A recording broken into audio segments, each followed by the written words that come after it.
So you can see in the image exactly what a microgreen looks like, okay?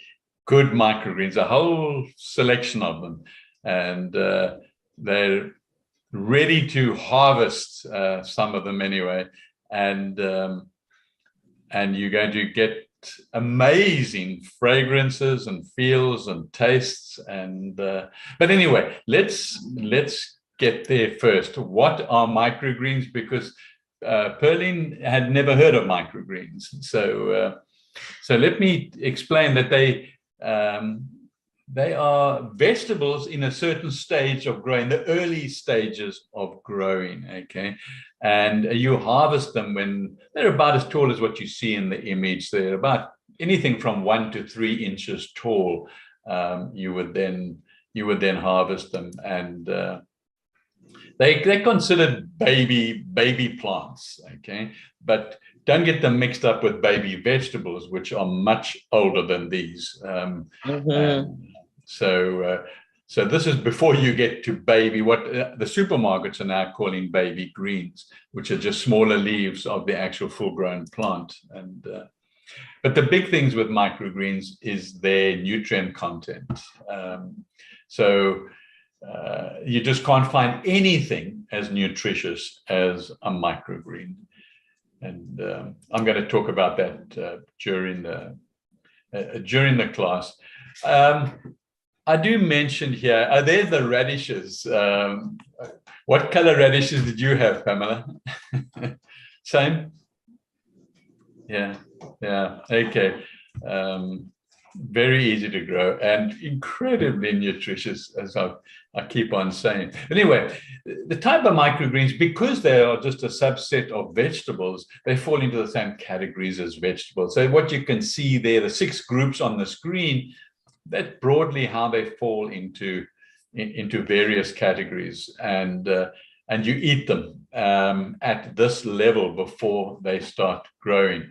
But let's have a look at, because Perlin, you also mentioned that you weren't familiar with sprouts. So there's the image. A sprout is on the left and the microgreens on the right.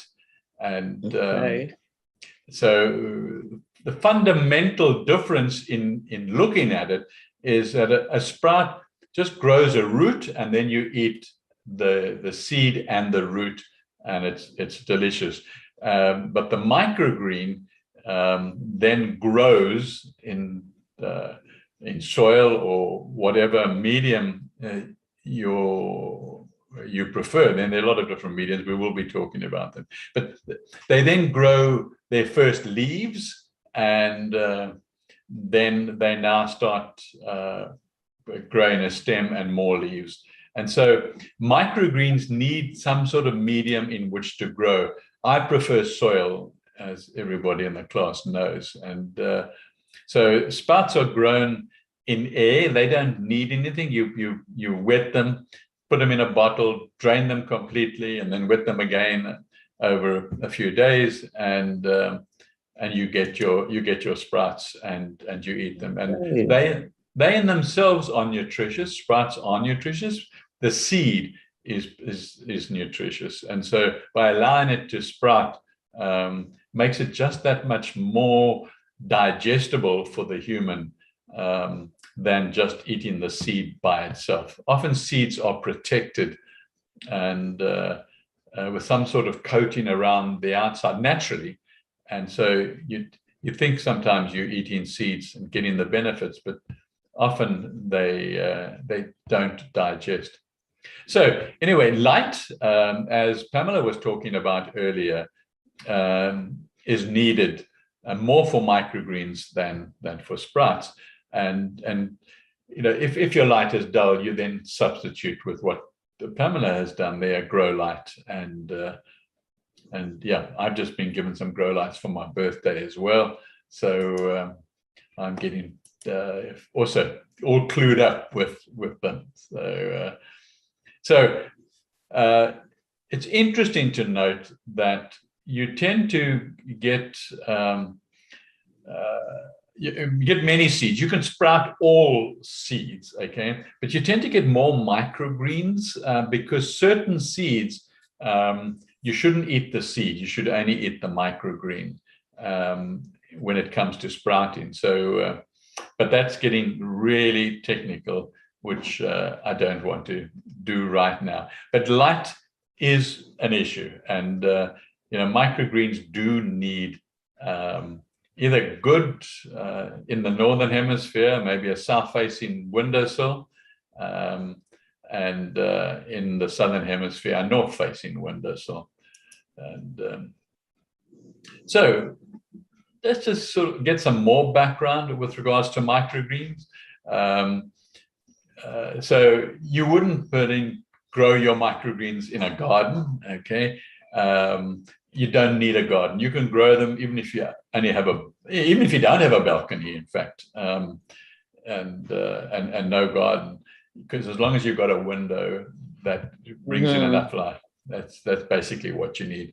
And the main reason for growing microgreens is that you've got on hand, if you cycle them properly, so you keep planting over the weeks, you get you keep a journal and you see, well, this particular seed took me 14 days before I harvested it. This one took 21 days.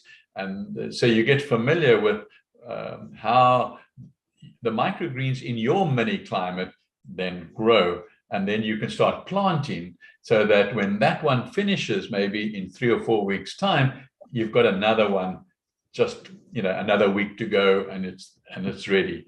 So and you can quite easily sort of overgrow if it's just 1 or 2 of you in the home that are eating them, but you sometimes then end up giving them to friends.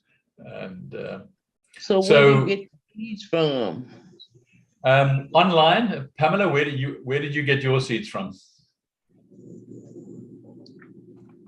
I got the kit through Amazon. You can find seeds on Amazon, but I'm in Michigan, like I said, and I'm trying to find some local, and I think I found a supplier local. So I gotta talk to him, and I still gotta find some soil. I want some organic seeding soil, and I haven't found that yet, but I'm working on it. Okay, great. Yeah, so you'll find it online. That's the bottom line. Just so Amazon, I would start there. Okay, thank you.